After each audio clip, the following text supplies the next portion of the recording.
This evening we have one of the most distinguished Pan-Africanists on planet Earth in our presence.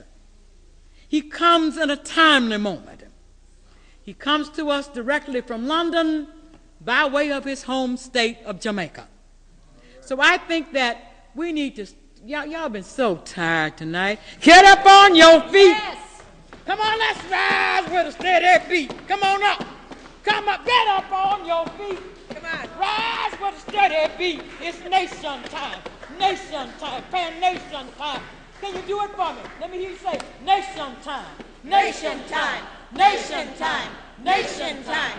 Nation time. Nation time. Free Bumia. Yay! That's better. Much better. Free Bumia. Free Bumia.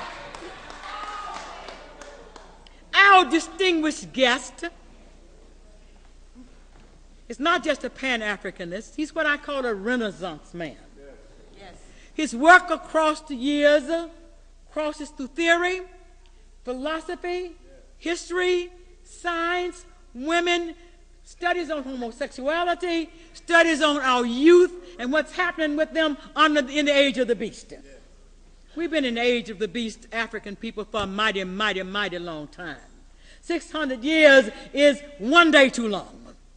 But our guest who comes tonight comes in the spirit of C. Eric Williams, the infamous historian who has left us with slavery and capitalism. One of the first, in fact, the, I guess, foremost study on capitalism in the Western world as regards slavery is this work by C. Eric Williams, From Castro to Cuba, from slavery to Castro, was also among the other famous work. But this brother comes in that spirit. He's a writer. He has done journalist work. And I would go through all of this, but there is so much here that I think we deserve to honor him by making sure, Suzanne, that copies of this 5-page dossier that I have, that CIA is holding to, all kind of folk are holding this dossier, that copies of this particular work is spread among us so that we can read it. It'll be on our website. It will be on the website. If you can't get it from Suzanne because they knocked hers out, they knocked my computer out, but I'm getting a new one tomorrow. So you can get it from me. But I think we deserve to look at each category of work of a man that expands 30 years in London, and then the work that expands his lifetime in Jamaica. When I saw him as a Pan-Africanist, I reflected on this age in which we stand and how important it is for him to be here tonight. We got to understand we're in an age of the Fugitive Slave Act. Now, I want you to listen, Brother Cecil GUTZMORE, because I think you need to hear this. In 1850, you can make your way on up here, be by me. I love men standing by me. This is Brother Cecil GUTZMORE on his way to the stage. Cecil GUTZMORE, please, forgive me. I have to have that Jamaican twist. Come on up here, you're a fine man. In the 1850, America established a Fugitive Slave Act to capture the Africans in the United States up north. It's an age in which we saw Lynn Stewart now being picked up. We see the raids all across the Midwest. It's been going on for more than 40 years now. 40 years we've been in an age where they have been enraged because the Africans in the United States dared to embarrass them before the world in 1965, 1964, 1963, 1962, 1961, when a student group called SNCC kicked off the revolutionary movement in the United States. They were embarrassed before the world, stripped bare and naked, couldn't hide anything because all of their dirty business was on the table.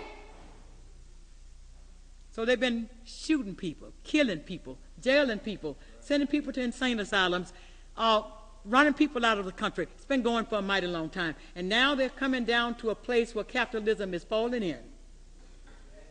Falling in on them, falling in on us. And so it's great in this hour to remember that the sons and daughters who left with the Ethiopian Brigade with the British and headed for London went on to establish Sierra Leone, the first African colony of Pan-Africanists in the Western world, followed by Liberia. That tonight we have from the Jamaica end of that, a brother Cecil GUTZMORE. Boy, this Cecil stuff is getting next to me tonight. Cecil Rhodes is trying to run up in here. If I catch him, I'm going to hang him myself. Cecil GUTZMORE is here with us tonight to join with us in that Pan-African unity, the unity of Du Bois, the unity of the founders who came out of the islands, who founded the Pan-African movement in 1901. A Pan-Africanist, but also a world traveler. And brother, welcome aboard. Cecil, we love you. My sister.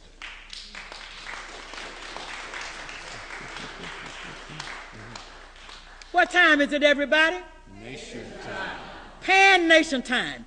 Time for the Africans of the world to stand at the high stage of nationalism. Wow, my brothers and sisters. Wow. What can you say? I got to do a bit to be worthy of that. I am very pleased to be with you and honored to be with you. Let me begin in a slightly unorthodox way.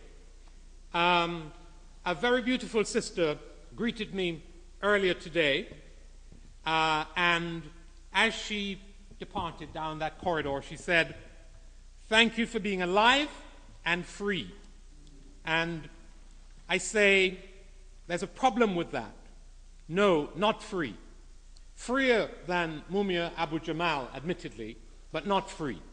It seems to me that the realization that we're not free because we have to be involved in a struggle for liberation, we have to be engaged in that.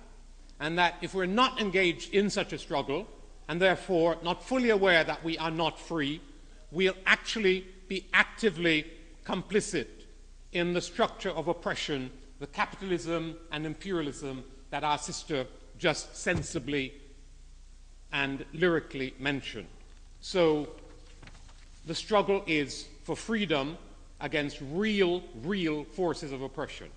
And Africans and others who don't know that aren't quite conscious. Now, I come before you, as you've already been told, out of two historical contexts. They're very different, but they're related.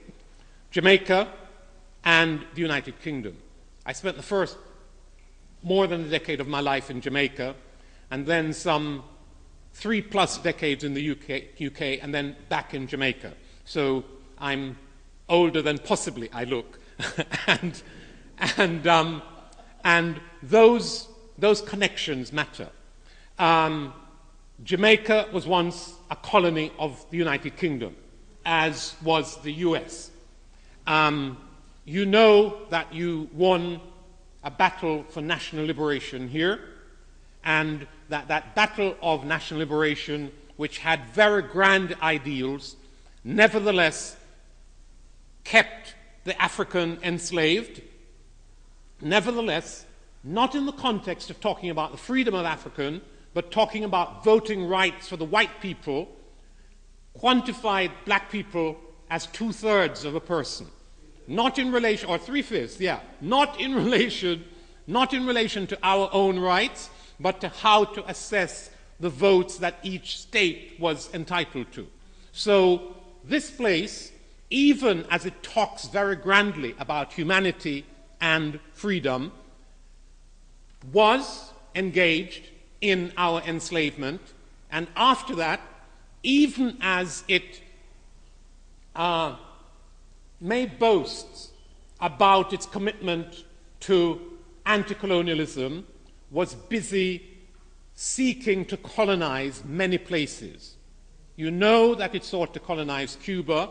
You know that it colonized Puerto Rico. You may not know, but it is a fact, that something approaching 150 different interventions or invasions right here in the Americas have been managed by the government of the USA in the last roughly over a century. We need to understand that. This is a place that talks freedom and does other. And it matters. It matters. illusions about the nature of the states in which we live is one of the enemies of freedom. So, I come before you then, specifically representing two small formations in the UK. One is called, and I don't know why, the Pan-African Society Community Forum. I'm in it despite not quite knowing why it has its name, because its leadership was, when I went back to the United Kingdom, one of the groups, and they're all small, that had a clear and definite politics around almost all of the matters that matter in the UK at this moment. So that seemed the place to be, and that's why I'm there, despite not being clear about why it's named as it is. It organizes variously around all the issues that matter: housing, education, policing, the list goes on. It organizes Kwanzaa, Marcus Garvey African Family Day, and a whole range of other things. It has very good political statements, papers even, on its website, and so on. So I'm in that. And using their energy and personnel, we have created an organization which is small at the moment, but which I want to grow, and I would like you all here to be part of. It's called the Haiti First, Haiti Now Reparations Campaign. Haiti First, Haiti Now, why? It has two demands. One is a demand, we're leaving aside the demands for reparation for slavery and colonialism. Work has to be done around those. This campaign focuses very directly on the wicked and illegal extortion by the French from the Haitians after the Haitian Africans freed themselves in 1825, when the French, with the help of the British and the Americans and the Germans, insofar as Germany existed then, and all of the other European states, said, you may have won your freedom from us, but we demand that you give us the money to compensate the people from whom you liberated yourself. Extraordinary. They demanded 90 million gold francs. It comes at compound interest to 24 billion US dollars today. And in paying it, and bear in mind, my brothers and sisters, the Haitians never have no money. Where would they have got it? And they no doubt expected that when they said that to the French would say, of course you don't have any money. It is a stupid and wicked demand that we're making, no bother. But of course the French said no such thing. They said, we will ask our very nice banker gentlemen to raise the money for you. They will give it to us on your behalf. You will pay the interest, and we will give it over to the planters that you defeated. And that is what happened. Importantly, those very nice bankers not only charged 5% compound interest per annum, they also held on to fully 1/5 of the money that they had raised as an extra payment for raising the money. It's like you go to your bank to get a mortgage, and they say, yes, 50,000, we agree, but because we're lending you the money, we're going to hold on to 10,000 of it, in addition to charging you the interest rate. The European world, the Euro-American world, indeed, knows no bounds in terms of their cupidity and their wickedness. And that is an example of it. Our campaign says that the French must give back that money to Haiti. Its impact on Haiti has been enormous. It took them from 1825 to 1947 to pay off the loan. In order for the money to come out of Haiti, there had to be in Haiti a class of bloodsuckers whose role it would be and was and remains to take the money from the poor people, hold on to some of it, and pass on the rest to the white people. Right? They still have that role.